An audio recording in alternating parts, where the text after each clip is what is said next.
Tuhan lengkapi kami dengan firman Tuhan yang mengupgrade iman kami. Terima kasih Yesus.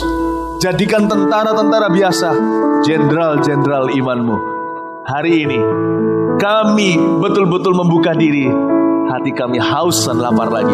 Pakai kami Tuhan di masa muda kami untuk kemuliaan nama-Mu. Di dalam nama Tuhan Yesus, yang percaya sama-sama katakan amin. Beri tepuk tangan bagi Tuhan sekali lagi. Haleluya. Silakan kembali ke tempat duduknya. Tidak sangka fase baru kita salah satunya adalah berprofesi seorang pilot. Saya merasa saya perlu mendoakan dan mengurapi tadi yang ada di penghujung atau di ujung daripada penggembalaan kita. Harusnya urapan itu paling basah di bawah jubah. Sekalipun urapan itu seperti hujan yang tercurah dari surga. Kalau kita lagi kehujanan kuyup contohnya, yang paling basah itu kaki. Sekalipun yang pertama kena air adalah kepala. Tidak boleh urapan itu paling besar pada diri seorang pendeta. Pendeta itu kalau betul-betul diurapi, gembala kalau betul-betul diurapi, jemaatnya akan diurapi sampai ke bawah. Sebab air selalu mengalir dari hulu ke hilir. Tidak pernah terbalik. Kalau air mengalirnya selalu begitu. Itu sebabnya lubang hidung kita menghadap ke bawah. Kalau ke atas, cilaka. Hujan keselak semua. Tuhan itu gak pernah salah cipta.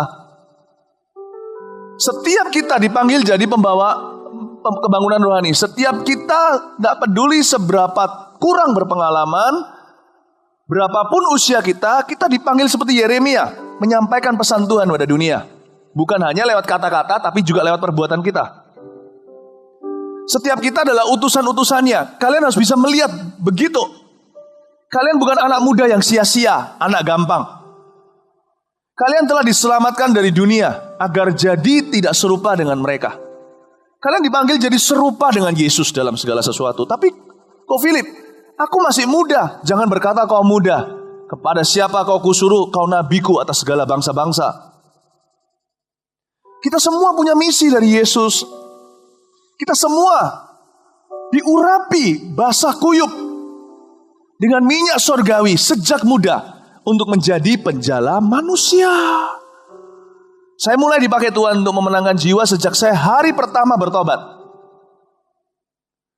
Percayalah, kata pertobatan itu dalam bahasa Inggrisnya conversion. Conversion itu artinya berubah, bertobat. Paulus itu conversionnya, pertobatannya dalam perjalanan ke Damaskus. Perjalanan ke Damsyik, dia melihat terang, dia lahir baru. Ananias datang tumpang tangan. Paulus yang buta kena silaunya terang itu, selaput itu jatuh ke tanah. Dia bisa melihat lagi. Hari yang sama Tuhan pakai Ananias untuk memberitahu pada Paulus, bangunlah hambaku. Bangun itu artinya bangkitlah dari dosamu dan pergilah. Tuhan langsung beri dia sebuah tujuan. Pergilah ke kota itu, beritakanlah Injilku. Conversion and commission always happen on the same day. Yang namanya pertobatan dan pengutusan harus terjadi dalam satu hari. Tapi sekarang ini cilakanya, gereja tidak memberitakan yang sama. Gereja puas dengan standar kedua. Bukan barang asli tapi palsunya. Di luar sana banyak beredar barang palsu. Ya. Tapi Tuhan mau yang asli. Banyak gereja memberitakan hanya setengah Injil itu, setengah kebenaran. Kalian asal sudah bertobat, meninggalkan kehidupan lama, masuk gereja, kami sudah bahagia, kami sudah senang, kami sudah puas. Salah. Kalian tidak dipanggil untuk memenuhi bangku. Meskipun puji Tuhan bangku hari ini penuh sekali. Sampai lumber-lumber ke bawah. Tapi, kasih tepuk tangan tuh Yesus. Tapi itu gak berhenti di situ. Sudah seharusnya gereja begini. Malah justru ini yang memaksa nanti kita harus memperlebar kapasitas sanctuary atau auditorium kita. Kalau perlu ya, kita buat 2 ibadah remaja. 2 ibadah AOG teen. Why not? Sebelum GMS gedungnya bisa diperlebar 4.500, sekarang hanya 2.300. Nggak masalah, kalau perlu 5 ibadah, kenapa tidak? Umum kita ada 4 ibadah, tim sendiri 4 sendiri ibadah, why not? Katakan kanan kirinya, why not? Tapi tujuan hidup kalian bukan untuk memenuhi bangku. Bukan itu, untuk itu kalian lahir baru. Tujuan kalian itu adalah untuk di sini, setelah kalian bertobat masuk gereja, adalah untuk diutus kembali ke dunia seperti domba ke tengah serigala. Diutus untuk mengubah sesuatu. Diutus untuk memenangkan jiwa. Setiap kalian yang duduk di kursi dengan manis sekarang, harus mengalami transformasi dari seorang yang bertobat, conversion, menjadi orang yang diutus, commission. Itulah sebabnya tadi saya tidak doakan dari gembala dulu. Gembala sudah basah. Saya doakan sampai yang ke ujung. Ketua CG yang baru saja. Orang kalau baru melakukan sesuatu atau baru menjabat sesuatu selalu tegang dan grogi, bukan? Oh, yang gitu itu yang paling basah harusnya. Yang bertemu langsung dengan jiwa-jiwa ya mereka. Bukan saya. Ko Philip sekarang berkhotbah, saya di sini berkhotbah. Saya bertemu dengan kalian, melengkapi kalian. Tapi siapa yang ketemu dengan orang-orang di sekolah kalian? Ya kalian, bukan saya. Kalau saya datang ke sekolah kalian, dikira artis datang nanti. Cia, gak apa-apa. Di dalam Tuhan mendingan GR daripada minder. Tuhan sayang sama aku kok. Ya. Kalian yang bawa orang sebelah kalian di bangku sekolah. Kalian yang bawakan bahkan akan membawa gurunya. Komoro yang ada di Medan dulu adalah gembala kita di Salatiga. Waktu saya muridkan dia masih baru masuk, belum kuliah SMA. Waktu dia masuk kuliah, pertama kali masuk kuliah, tidak lama sesudah itu di sebuah universitas swasta di Salatiga, gurunya pun diselamatkan. Di antara anggota gereja kami pada waktu itu di Salatiga, ada juga rektor-rektor kuliah. Mereka mengalami kelepasan kepenuhan Roh Kudus. Janganlah memandang diri sendiri muda. Beritahu sama diriku sendiri, aku adalah generasi anak panah. Generasiku lebih baik dari generasi sebelumnya. Generasiku ini menuai sementara yang di atas menabur. Yang di atas membangun rumah, kita yang meninggalinya dengan cuma-cuma. Yang di sana menanam kebun, kita menuai, panen anggurnya. Generasiku ini yang akan menyelesaikan amanat agung, katakan amin. Kalau generasi sebelumnya memulai amanat agung, generasi saya akan menyelesaikan amanat itu. Jadilah generasi yang tidak narsis. Tahu zaman ini, narsis itu tak ada hubungannya dengan tongsis. Zaman ini narsis berhubungan dengan hati yang tidak bertuhan. Jangan sampai kita di gereja namun hati kita tidak bertuhan. Jangan sampai kita di gereja tapi gereja tidak pernah di hati kita. Generasi yang dulu-dulu.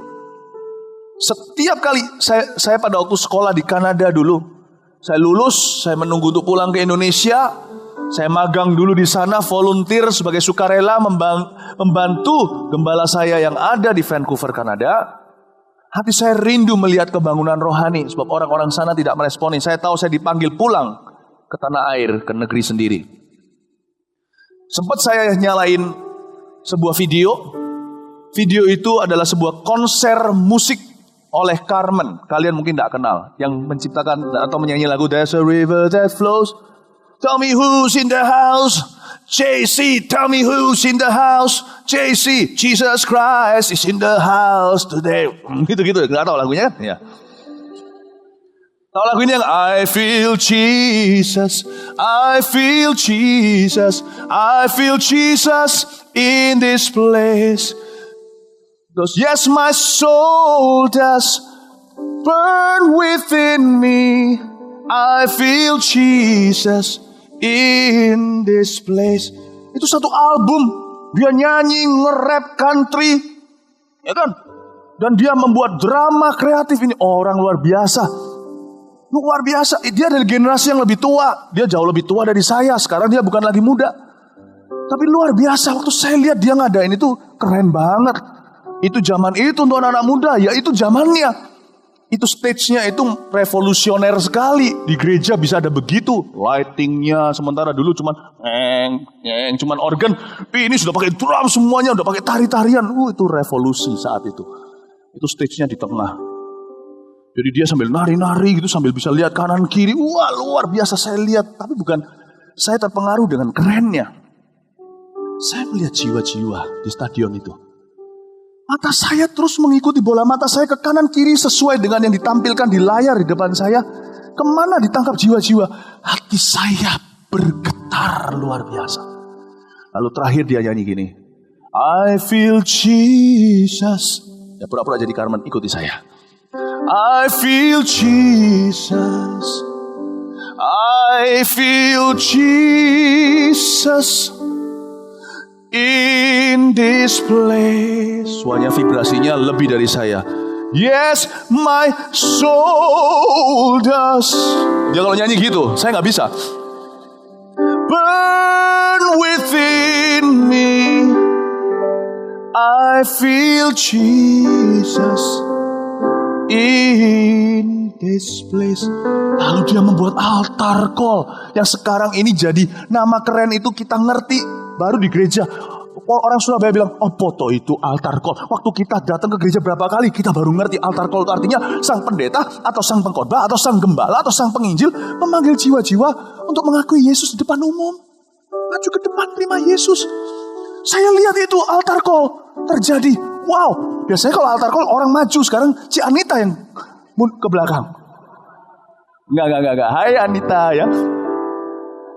Hari ini saya sudah dikerjain sama dia dari tadi di kantor. Sekarang giliran saya mengerjai dia. Nah, kembali ke laptop.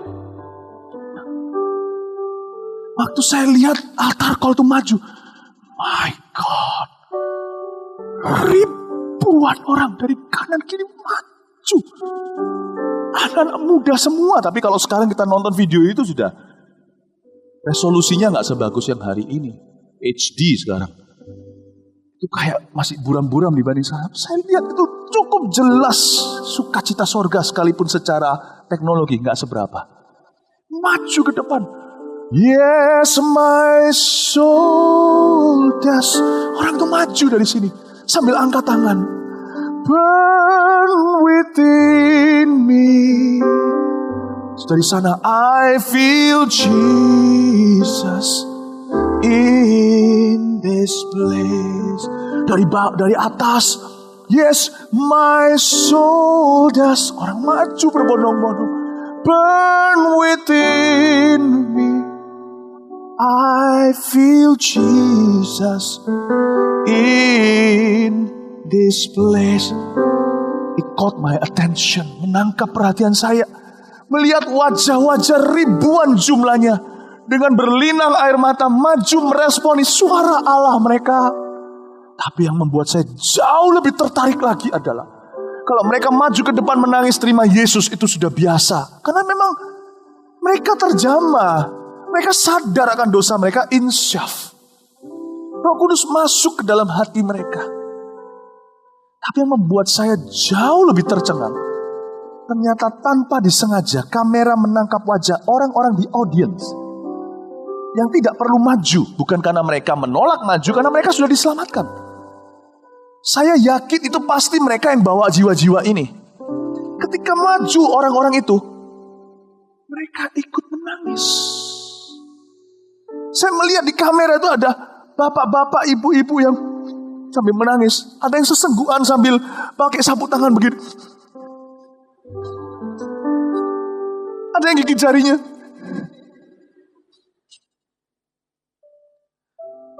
Kalian tidak tahu perang Mesir bukan? Pasukan Yosua itu gak pernah tahu apa yang terjadi di Mesir. Mereka tahu hanya karena diceritai papa mamanya. Generasi sebelum itu generasi luar biasa. Mereka melihat Tuhan membelah laut merah. Mereka terbakar rohnya. Kalau gitu kita yang harus rebut tanah perjanjian. Betul. Mereka lihat perang Mesir. Mereka lihat itu semuanya. Mereka lihat tulah. Mereka lihat orang-orang Mesir mati anak sulungnya. Tapi orang Israel tidak mengapa. Mereka lihat ketika semua Terjadi hujan badai, kena semua di Goshen, tempat orang Israel konsentrasinya di sana, di tanah Mesir tersebut. Tidak ada satu kerikil pun turun dari langit. Mereka mendengarkan, generasimu, saudara-saudaraku, saya beritahu, generasi atasmu itu adalah generasi yang kalau melihat orang lain diselamatkan, mereka nangis. Mereka nangis. Generasi kita tidak nangis kalau bukan untuk alasan narsis. Kalau saya akan dengar khotbah kalau itu berhubungan dengan aku. Aku akan menanggapi firman Allah itu kalau itu relevan dengan keadaanku. Tapi kalau itu untuk orang sebelahku, peduli amat dia mati, hidup, masuk surga neraka. Generasi narsis tanpa tongsis. Kalau ini berhubungan dengan saya mendaftarkan diri.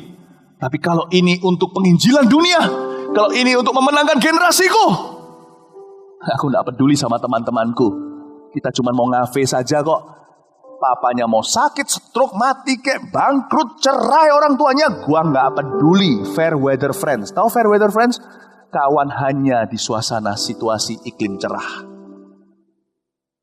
Tapi generasi di atasmu itu, orang-orang yang ketika lihat orang diselamatkan, bukan siapa-siapanya, turut mengulurkan tangan dan menangis sesengguhan berkata, haleluya. Tidak heran revival.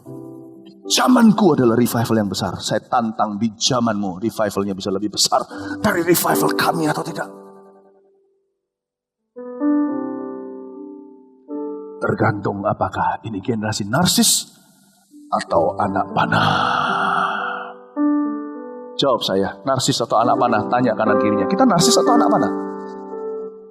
Anak panah, yang anak panah tepuk tangan seperti ada panah melesat ke surga. Come on!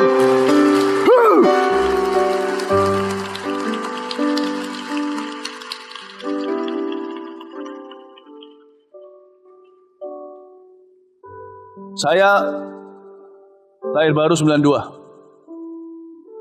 Saya lulus kuliah 96. Betul ya? Betul. Saya termasuk generasi yang lebih muda dari Carmen. Sedikit lebih tua dari remaja sekarang. Pada waktu saya pertama kali melayani Yesus, Tuhan bilang sama saya, kamu tahu, kamu tidak diselamatkan untuk datang suatu hari menghadapku tangan hampa. Kamu diselamatkan cuma-cuma.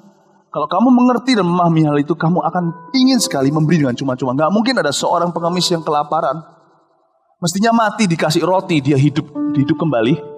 Lalu lihat orang lain yang sengsara seperti dia dulu, dia diam saja. Gak mungkin orang itu tahu arti roti itu. Kalau kamu kenyang, kamu pasti iba, terbeban buat mereka yang masih kelaparan. Gak mungkin tidak. Sebab roti yang kamu makan itu bukan racun. Roti yang kamu makan itu menimbulkan buah-buah Roh Kudus di dalam dirimu. Pasti menimbulkan rasa terbeban untuk generasimu. Tidak ada seseorang yang diselamatkan dalam anggota keluarganya, lalu dia nggak peduli keluarganya masuk neraka atau enggak, masuk surga atau enggak, apa dia keluarganya masuk neraka. Nggak mungkin. Kalau kalian sungguh-sungguh selamat, pasti efek sampingnya dari obat yang namanya Injil di dalam dirimu pasti membuatmu tidak sabar menantikan ayah, ibu, saudara-saudaramu pun diselamatkan, lahir baru, dibaptis ke gereja dan bertumbuh dalam firman. Amin. Tuhan bilang sama saya, aku selamatkan kamu supaya kamu bisa menjadi pemenang jiwa, penjala manusia. Tapi saya berkata, Tuhan, susah Tuhan. Susah Tuhan, di sini orang-orang tidak meresponi. Jadi saya beritahu sedikit kurikulum fit saya. Saya beritahu sama kalian sejarah saya di dalam menjala manusia dengan Yesus Kristus. Dari tahun 92 saya bertobat terima Yesus hingga tahun 95. 10 orang saya bawa pada Tuhan. Itu pun bukan saya yang menuainya. Saya cuman setirkan mereka ke gereja. Saya bukan satu-satunya yang bisa menyelesaikan prosesnya. Dibutuhkan estafet, giliran. Seperti singa, kalian pernah lihat singa kalau menerkam mangsanya enggak? Kalau mangsanya itu besar, buffalo yang gede lagi. Itu singa, apalagi kalau yang cepat seperti rusa. Pada waktu singa itu mengejar, mereka tuh teamwork. Singa pertama, biasanya betina, lari dulu. Larilah tersebar kemana-mana kawanan mangsa mereka, rusa atau kerbau Afrika. Singa kedua langsung menyusul estafet. Padahal ini bukan olimpiade. Kejar, maka rusa itu terus lari. Rusa itu mungkin bingung. Loh, kan dia gak bisa bedain singa kan? Bagi mereka singa ya modelnya tetap singa satu, singa A, singa B. Kalau dicampur akhirnya saya tidak tahu yang mana yang A, mana yang B. Dia lihat kok masih kuat ya, aku udah capek singa itu. Padahal ini sudah singa kedua yang lari. Lama-lama, ini sudah singa keempat yang lari. Singa kelima tinggal lompat terkam kena lehernya. Saya bukan singa kelima dalam 10 cerita itu. Dennis, saya bawa kepada Tuhan anak Jakarta, sekolah di sana, kuliah. Saya bawa dia kepada Tuhan. Dengan cara saya bawa ke gereja, dia dengar firman Tuhan. Setelah dia dengar firman Tuhan, dia bertobat. Arvid, saya bawa dia pergi ke retreat. Saya bukanlah pengkhotbahnya. Pengkhotbahnya saat itu dari Jawa Tengah, saya masih ingat. Arvid, saya hanya datang ke dia setelah selesai gereja. Kamu mau gak daftar ke AOG Bootcamp? Dia ikut. Di sana akhirnya, singkat cerita, dia rebah di lantai ketika di sesi terakhir di Jamaah Roh Kudus. Saya bawa Jeffrey. Jeffrey ini adalah orang Malaysia. Dia di Jamaah Tuhan, di tengah-tengah pujian ketika di CG. Namanya dulu bukan CG, namanya small group, care group. Di sini namanya connect group. Coba bayangin, saya bukan singa kelima.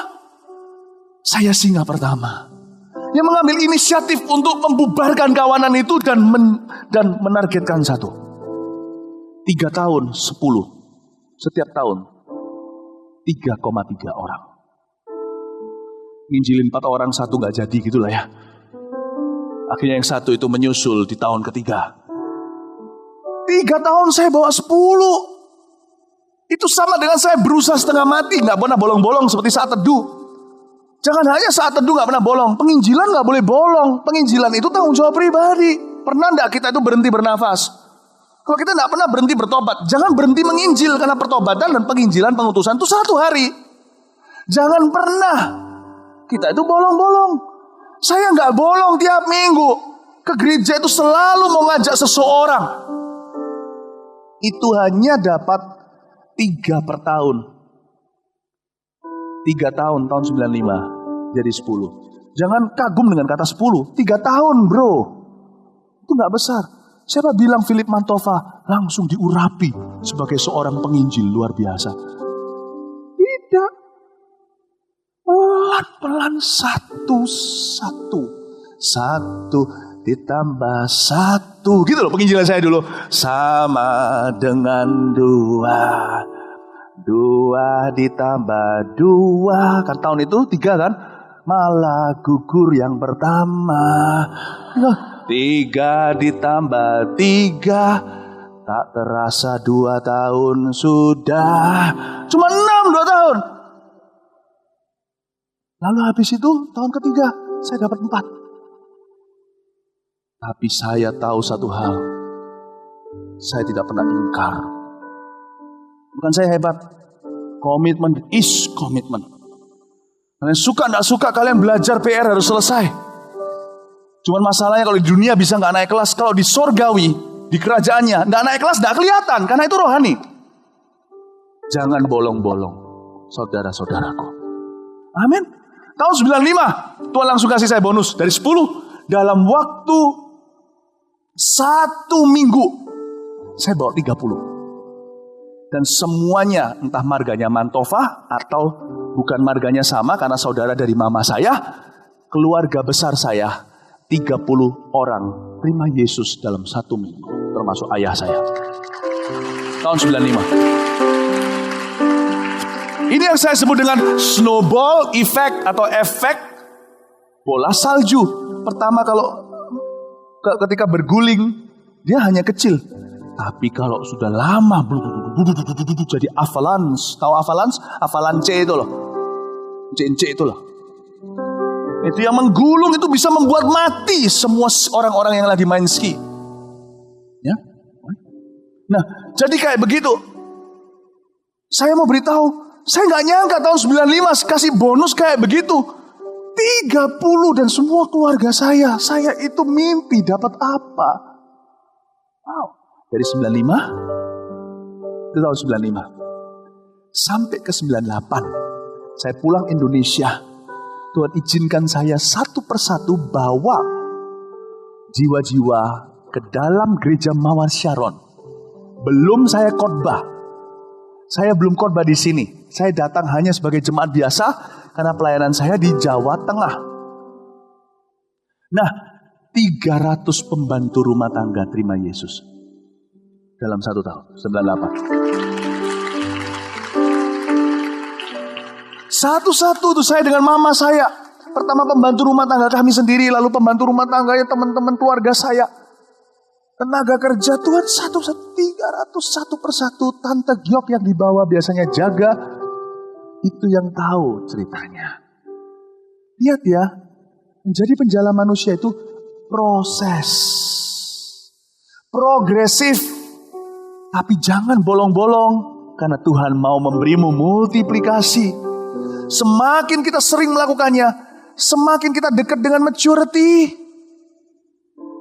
3 tahun pertama 10 doang atau 10 saja.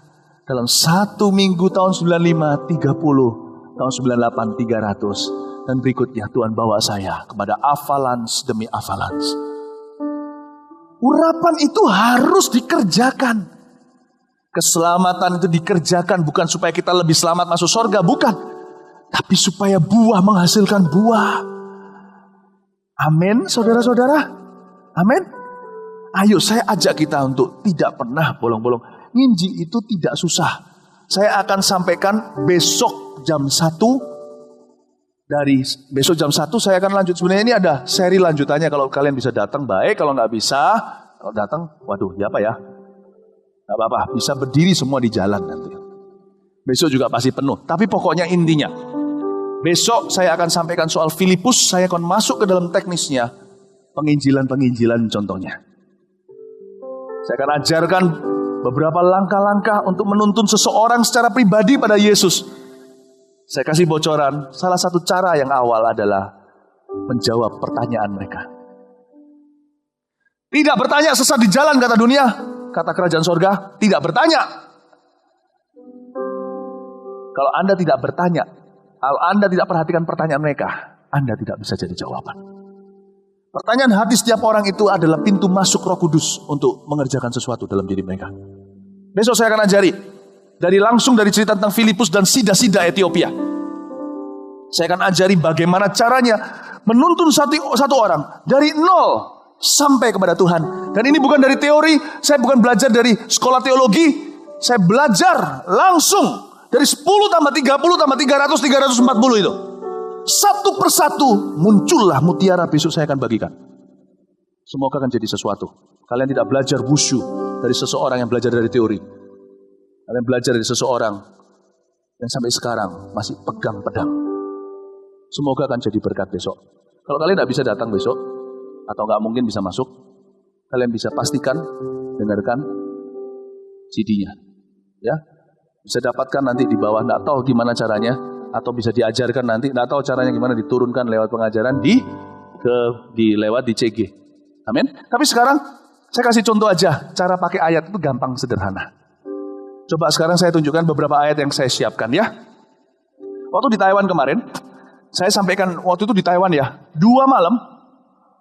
Oh, 1 malam, kayak 1 malam hari Sabtu gitu, kayak gini. Dibuat jam 4 sama jam 7. Itu mereka orang-orang Taiwan bawa teman-temannya. Kalau Taiwan tuh lain sama di Indonesia. Indonesia udah banyak gereja. Kalau di Taiwan, orang-orang di sana benar-benar banyak yang belum kenal Tuhan. Jadi mereka bawa teman-temannya, konco-konconya datang semua. Saya disuruh nginjil. Nah di Taiwan, nama saya itu Angker. Apa namanya? Mereka itu kalau tahu saya gitu di kalangan orang Kristen, mereka menganggap saya ini seperti superhero Avenger yang punya superpower. Nah itu bahaya. Kalau kita sukses, orang mengira sukses kita itu karena kita hebat. Nah kita yang harus hati-hati untuk bisa mengajarkan pada sesama kita, sukses kita itu bukan karena hebat. Semua itu ada rumusnya. Tuhan itu untuk semua orang. Di dalam kerajaan surga tidak ada copyright.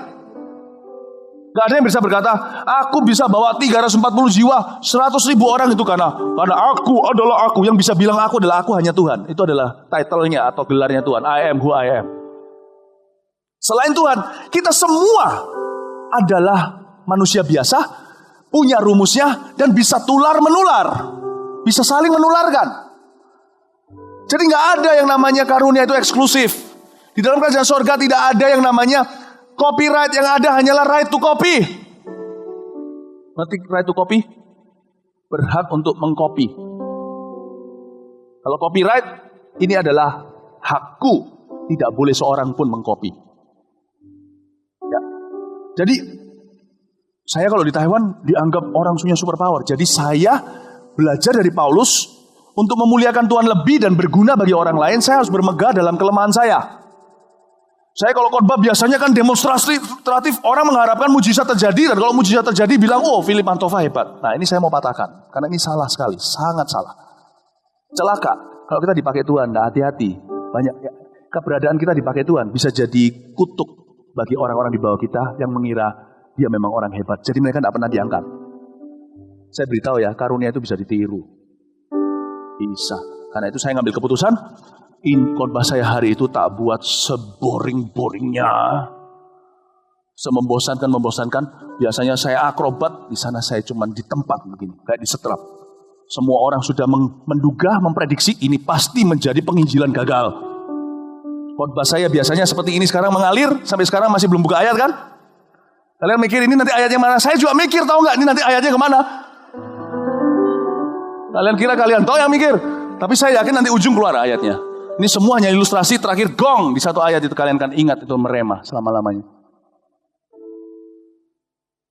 Biasanya saya ngalir gitu, nggak ada catatan. Hari itu saya munculin semua di LED. Saya pakai resep khotbahnya, ayat sekian, dan ayat-ayat biasa yang kita anggap biasa itu saya munculkan supaya mereka melihat bahwa firman itu pedang roh. Ayat-ayat itu muncul. Deng. Simple. Ujungnya saya panggil altar call seperti Carmen itu. Siapa yang mau terima Tuhan? Hampir semua orang-orang yang tidak percaya dan tidak percaya Yesus, tidak mengenal Tuhan, yang non-Kristen terutama. Hampir semua di dua kebaktian itu maju ke depan. Kita langsung tahu lah ya. Orang yang pernah di gereja maju ke depan minimal berapa kali altar call udah paham. Orang yang majunya kayak gini, kalian langsung tahu dia pertama kali ke gereja. Lihat saya. Dia maju kan? Majulah ke depan. Dia maju. Naik ke panggung. Di stop panitia, sampai sini aja. Dia gak ngerti batasnya. Dia gak tahu lewat ini harus ada visa. Ada lagi yang majunya gini. Dia maju sampai depan terus ngadep ke depan ini. Kalian bisa tahu itu orang-orang gak pernah ke gereja. Justru saya sayang sama orang-orang itu. Lugu-lugunya itu lugu-lugu anak yang bayi yang baru lahir secara rohani. Nah, di sini nanti yang mau maju habis ini sudah tahu nanti ngadepnya kemana. Kalian nanti ngadep ke bawah. Terus ada yang maju nih, ada yang maju gitu maju, setelah maju ke depan terus ngadep ke samping gini terus nggak tahu, dia nangis sih, lucu, nangis tapi bingung ini apa. Di antara mereka model-modelnya kayak Vanessa Wu gitu loh, yang keren-keren, yang orang kelihatan itu kayak orang-orang dugem segalanya itu ada maju semuanya. Tapi aneh, cool gitu tapi air mata semua. Mau tahu khotbah saya? Tak ulang ya, sederhana ya, simple. Dengan ini saya altar call kalian juga. Ini khotbah saya, Roma 3:23, munculin. Nggak usah dibuka, nggak usah. Pura-puranya kalian semuanya nggak punya Alkitab, nggak ngerti apa itu Alkitab. Munculin di sini aja. Karena kalau bisa munculin di situ juga nggak apa-apa, ya. Saya supaya bisa lihat di sana, ya. Karena semua orang telah berbuat dosa dan telah kehilangan kemuliaan Allah. Ladies and gentlemen, Saudara-saudara, sekarang saya bicara tentang kepada kalian juga. Ini kan banyak orang baru yang kalian bawa hari ini. Kalian tahu nggak? Setiap kita, termasuk saya, pendeta kita semua itu orang berdosa, celaka tanpa Allah. Karena kita semua itu sudah kehilangan kemuliaan Allah. Mau cari-cari dengan usaha kita, paling pol ujungnya agama. Sudah, selesai. Roma 6:23, itu lihat. Sebab itu upah dosa ialah maut. Namanya orang berdosa pasti akan masuk neraka. Namanya orang kalau semut diinjak pasti mati.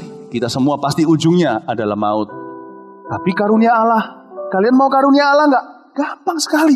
Ini bukan khotbah, ini cuma ceritakan ayat. Tugas kita hanya menghafal. Ini ayat-ayat yang saya pakai. Pas pakai ini sekarang ini pesan sponsor ya. Ini saya keluar dari cerita ini. Sekarang saya ada reklame ini ya. Saya beritahu sama kalian. Ayat-ayat yang dipakai ini bisa enggak. Ada banyak. Kalian tinggal ingat beberapa. Tuntun orang dengan ayat sampai ke tujuan. Asal tujuannya Yesus. Yesus tuh menyelamatkan sampai hari ini. Kalian gak usah bantu dia. Dia bisa bantu dirinya sendiri. Yang membuat kita sulit itu karena kita melihat manusia. Dia hebat, aku gak bisa. Melihat kelemahan sendiri, tambah bingung. Yang Tuhan minta hanya taat, bukan kemampuan. Tuhan nanti akan tolong kalian. Balik lagi Roma 6:23. Saya kembali lagi ke show utama. Tapi karunia Allah ialah hidup yang kekal dalam Kristus Yesus Tuhan kita. Kalian mau karunia Allah? Kalian mau pengampunan dosa? Satu jalan aja, Yesus. Lu kok bisa? Yohanes 3:16. Karena begitu besar kasih Allah akan dunia ini, sehingga ia telah mengaruniakan anaknya yang tunggal. Yesus tuh datang ke dunia bukan cari perkara. Dia datang itu karena dia tahu kita gak bisa tolong diri kita sendiri. Dia menjelma sebagai manusia tanpa dosa lewat seorang perawan namanya Maria. Kamu tahu Natal kan? Tahu kan, kalian tahu Natal kan? Yaitu dia datang sini supaya dia mati untuk kita. Supaya setiap orang yang percaya kepadanya gak binasa, melainkan beroleh hidup yang kekal. Syaratnya cuma satu, percaya sama Yesus. Tapi percaya itu mesti harus ada buktinya. Mau lihat buktinya apa enggak? Roma 10 ayat 9 dan 10 munculin. Sebab jika kamu mengaku dengan mulutmu, ngaku dulu. Nggak ngaku mana bisa baikan. Sama dengan kalau datang ke dokter nih. Sakit apa? Nggak sakit kok. Loh, ngapain kesini? Anda keluarnya apa? Nggak ada keluhan. Nggak ngaku lah, emang gimana bisa obat masuk? Lanjutin. Sebab jika kamu mengaku dengan mulutmu bahwa Yesus adalah Tuhan, itu langkah pertama bro, untuk diselamatkan. Dan percaya dalam hatimu bahwa Allah telah membangkitkan dia dari antara orang mati, maka kamu akan diselamatkan. Jangan cuma percaya Yesus sebagai Nabi. Karena di Indonesia kan begitu, Yesus adalah Isa Al-Masih. Enggak, Yesus itu Allah. Dan dia sanggup membangkitkan kita dari antara orang mati, karena dia sendiri bangkit. Itulah. Lalu apa yang harus kamu lakukan? Gampang. Sekarang lihat Kisah Rasul 2, 37 dan 38. Ketika mereka mendengar hal itu, hati mereka sangat terharu. Saya yakin saya jelasin ini cuma kayak jelasin traktat biasa, tapi saya tahu sesuatu terjadi di hatimu. Lalu mereka bertanya kepada Petrus dan rasul-rasul yang lain, apa yang harus kami perbuat saudara-saudara? Ini yang kamu harus perbuat. Ayat 8. Jawab Petrus pada mereka, bertobatlah. Hendaklah kamu masing-masing memberi dirimu dibaptis dalam nama Yesus Kristus untuk pengampunan dosamu. Maka kamu akan menerima karunia Roh Kudus. Aku doakan kamu ya, mau nggak? Jadi saya tanya beneran. Mau, kalau mau berdiri sekarang. Kalian yang di bawah juga, saya barusan udah injili nih. Gampang kan? Gampang kan? Mari kita sekarang lihat hasilnya. Saya tanya sekarang dengan sederhana aja. Kembali dari Taiwan, ini sudah lupakan Taiwan, sekarang kembali ke Cempaka. Siapa di sini yang mati nggak yakin masuk surga? Saya nggak tanya agamamu. Siapa di sini mati nggak yakin masuk surga? Angkat tangan, nggak apa-apa. I love you young people. Oke? Sekarang turunkan tanganmu, ambil tasmu, barang pribadimu, cepat naik ke atas musiknya, maju ke depan sekarang. Kasih tepuk tangan untuk mereka. Come.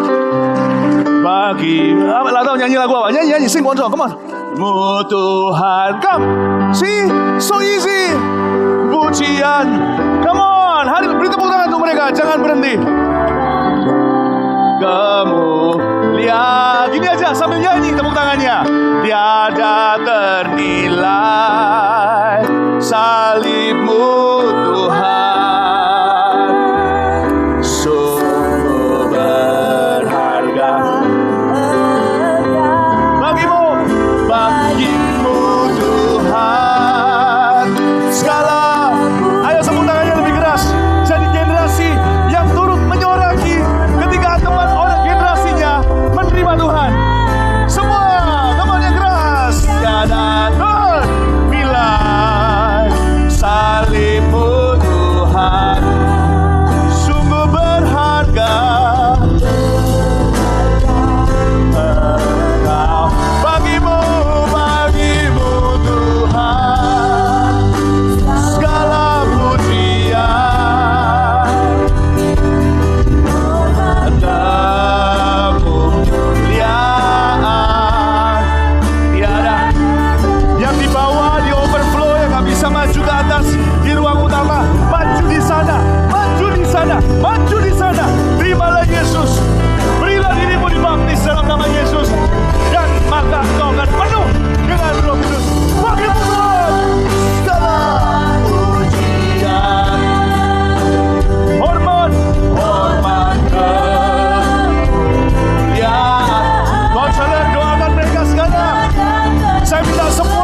saya berdoa Tuhan Yesus, masuklah dalam hatiku selama-lamanya.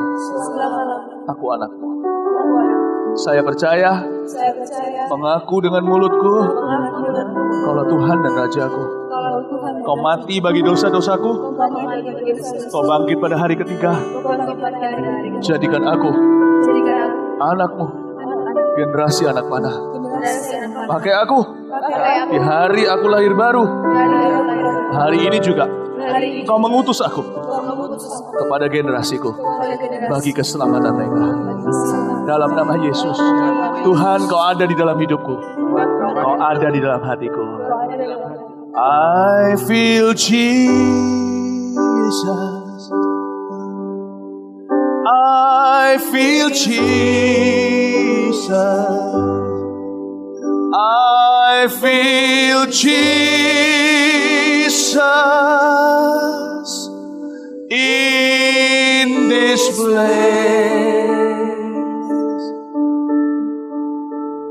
Yes, my soul does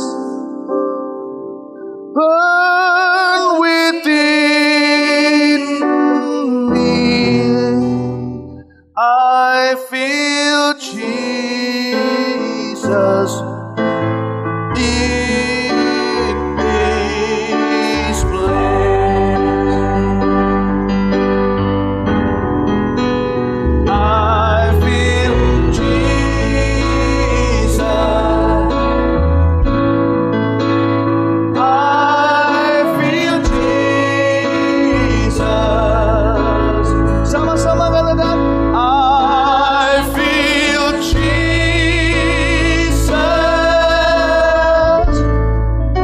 in this place.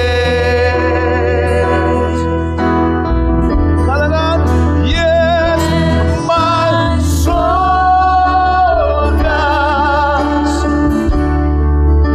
burn within me. I feel Jesus in this place. Angkat tangan pada kuasa memandang Yesusmu, katakan, I feel Jesus. I feel Jesus. I feel Jesus. Katakan dengan manis bersama saya, I feel Jesus in this place, in my heart. Yes, my soul does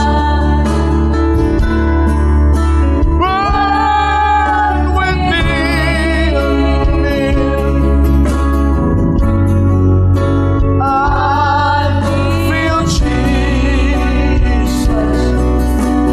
in this place. Yes, my soul does. Yes, my soul does burn within me. Yes, my soul. Yes, my soul does burn within me. Oh, I feel Jesus in this place. Yes, my soul does. Yes, my soul does. Yes, my soul does. Within me, I feel Jesus in this place. Beri tepuk tangan bagi Tuhan, haleluya.